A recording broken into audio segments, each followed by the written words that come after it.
Right, we are back. And it feels like I'm the spokesperson for 2XU, but I'm not. I just really like this shirt. This shirt was from the 2024, last year, my first ever event that I ran for. I did a 10 km, and I just completed a year later, a few weeks ago, the 2025 2XU event, and I ran a half marathon.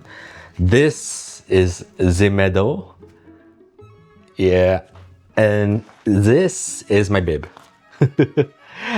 It was a very nice race. I know there were some complaints about it. They advertised it as a half marathon. Apparently the route was not a half marathon, and I could confirm that because at the end, when I crossed the finish line, it was 20.9 and I had to walk in circles until it reached 21. But at that point in time, it was already, you passed the finish line, you can't really do anything. So I just felt, whatever. But I went into this run as a regular training run. I didn't see it that I needed to run as fast as possible, go all out, because the following few days later, I was going to run again. That would be my week 1 of my full marathon 32-week block. It was an easy run, zone 1, nothing too special. On the ground, what was scary to me was that a lot of people who seemed fitter than me were comparing themselves to me because I am big. So they looked at me and said that, hey, this guy is big, I can outrun him. The thing was, I went in with the mentality of, I'm gonna run for more than 3 hours, zone 1, easy pace, not gonna overtake anyone, let everyone overtake me, and leave, recover, continue to run for the next few weeks. That was my intention, and that was the goal that I was going for. Other people just wanted to compete, other people just wanted to compare, and a lot of people were injured as we were running. And this wasn't even more than the 10 km mark. By the 7 km, 6 km mark, you see a lot of people dropping like flies because they run at a very intense pace of zone 4, or at least I believe it was zone 4, because when you see them at the start, they're just like, oh, I'm ready to kill this run, I'm ready to do it. And then, halfway through, they're like, bro, what happened to you? And then they're just like, oh, I cramped here, I cramped there, I didn't train for this. It's like, why are you still alive? It's like, oh, well, because I did train for this. My point is here, if you have not trained for anything, don't attempt something like this. You could hurt yourself rather than accomplish anything that day. The only thing that you accomplish is that you'll need to be resting for the next few weeks, which I don't think is really worth it. So yeah. But this brings me on to my next thing of what I want to talk about before my whole marathon training block, which I will talk about at the end of the video, is how I got into running and also what training experience do I have. Because I get a lot of questions from a lot of people, dude, you are still big, and why are you running? You might hurt yourself. I have a story for this. When I was younger, I was in Scouts, Boy Scouts, and we would hike from place to place. This went on for more than 10 years, and that trained my legs for long distances and just enduring things for a long period of time. The physical activity, the cardiovascular activity that a lot of people kind of don't do on a daily basis. Later on in life, I had to serve my national service in the army, and we did this thing called route marching or route marching. I know it as rucking.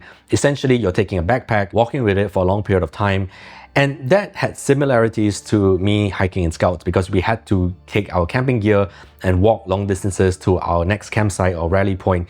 And this built my leg strength over a long period of time. Is more than 20 years. On top of this, I was so into rucking at that time, and I wanted to challenge myself. I knew for a fact that I could walk over long distances. I knew I could walk with heavy backpacks, that I challenged myself to go and walk 100 kilometers.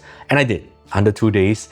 And later on in life, I did it again, but this time in a Santa Claus costume because I want to make everyone happy. So yes, I have these distances. Somewhere along the lines when I was doing all the 100 kms, I entered the gym culture. And after a series of events, not understanding nutrition at the time, I was getting heavier, but I was insanely strong. So within 9 months, I could squat 200 kilograms and also deadlift 200 kilograms on top of being able to walk long distances. I'm condensing this story down, but it actually gets more intricate with a lot of emotions attached to it and a lot of story details that I will tell you later on in the year as we get to know each other even more. But right now, just know that my experience is not zero. I know I am a big guy. I know my capabilities. I know what I am capable of. So after being in the gym for at least 5 years and still continuing to hike, I was thinking that I really wanted to challenge myself even more. what was the next thing that I could choose, and that was running. The reason why I chose running was because people normally refer to rucking as easier than running, harder than walking. And since I was already walking and clocking 10,000 steps every single day, still to this day, and also hiking slash rucking, I thought that I might give running a chance. So I signed up for this particular event, which was 4 months from the start of 2024 for me to train up to it, and the rest was history. I challenged myself to just do something more than whatever I was already doing. That became the start of my journey. So after the 10 km run, I felt very accomplished, that I felt that I wanted to go to the next level. So this is where I decided to go and sign up for a half marathon, my first half marathon in my entire life. And as I was training up for the half marathon, I still continued to post on my Insta story. One of my friends saw that and he said like, yo, Nick, I'm working at this ice bath place. Do you want to get some cold water therapy in exchange to create content because you are a video guy? And I was like, sure. So when I went there, I found out that there was a coach who did triathlons and ultra marathons and that kind of thing, and he helped me create a plan, and also they allowed me to do the ice bath thing. When I went there, when they gave me a program, that's when I really learned how to train for running.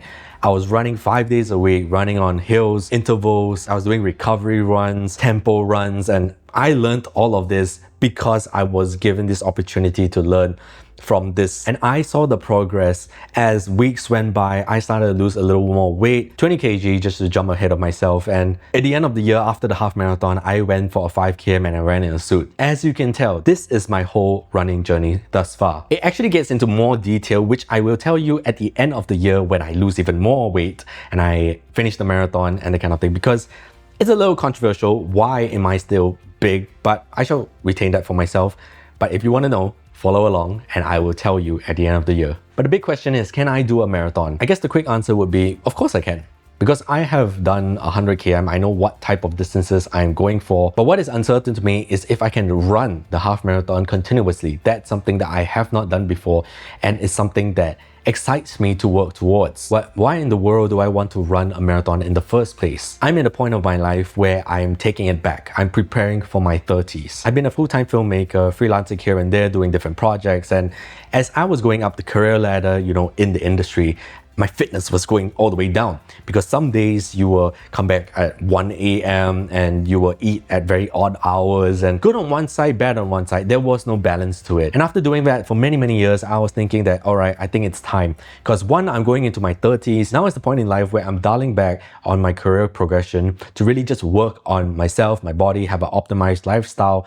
Then I can live my 30s in peace and freedom with the possibilities of doing other things. Running has not only changed my life and just the cardiovascular aspect of it. There are some other things, like on a day-to-day type of thing, where even though I was lifting very heavy, something like just squatting down to clean my computer desk took me a while for me to catch my breath. Thinking about that and thinking about the life I was living. On top of this, you know that I'm creating my own internet shows about learning how to learn. So I'm not really just focusing on just my fitness. I'm building this business and really just chasing my dreams at this point in time. So to answer the question of why this marathon is so important to me is that I found when I signed up for the 10 km half marathon and the second half marathon, there was something to work towards. I felt this intrinsic motivation to just go and do. Because once everything is already planned out with the programming and with the stuff that I need to eat and what I have to do on a daily basis, I found that it was a very automatic process for me to hop on and just do. Because I feel pain every time I think about the actual day and if I do not train. I know that if I do not train today, I would have a hard time tomorrow. And this concept really resonates with my life. I can rise up in the ranks in the industry, but I would still continue to be this big guy being tied down by my fitness, and I might not live long as I want to. So having the marathon in mind at the end of the year means that every single week for the next 32 weeks, I will be training up for it. And because I have my own schedule to myself where I'm not working for other people at this point in time, 100% time to take back my life. This 1 year of break is beneficial for me to be free for the next 10 years. This is the plan. So with that said, getting into the marathon plan. As you are watching this particular video right now, I'm actually on a flight to Australia because I'm going on a short getaway to see my sister graduate and just meet some family over there and whatnot. I'm not related to Australia in any way, it's just that a lot of people go to Australia to live, so that's why I'm going to go and meet them and also just enjoy my time there for about 2 weeks. But the moment I touch down and I get back, that will be the most optimized time of my life. The first phase, I will call it the fat loss phase, where I'm eating less and I'm dialing back on my performance for my runs, but I am losing fat at the same time. So once I have lost enough fat, I'll go into the second phase, which will be the marathon training phase specific. It's not that I'm not training for the marathon in the fat loss phase, it's just that I'm taking it from a weight loss standpoint where I'm eating less and my performance on the track will be less than optimal. It's not that I cannot get the trainings done, it's more of I cannot operate at a high level. So once I've lost enough weight, I'll go into the optimized marathon training program. No different from the running program, but it's just eating back at the calories. And I know at that point in time, body is optimized to take on more load than what it's supposed to be. Taper phase before the marathon and then the actual marathon itself. If there's anything I want anyone to take away from this whole marathon training thing, is that anyone is capable of doing great things if you put your mind to it. If you give yourself a realistic goal, realistic timeline, it is all possible. And we are all human. We humans have so much capabilities in ourselves that we can actually strive for great things. So I encourage you, not to run a marathon like me, but to get outside your comfort zone and see what you are capable of, because you are so much more than what you are right now. Well, that's all I have to say for today's video. Hopefully you enjoyed it, hopefully you're inspired, and I'll see you guys on the next one. Goodbye.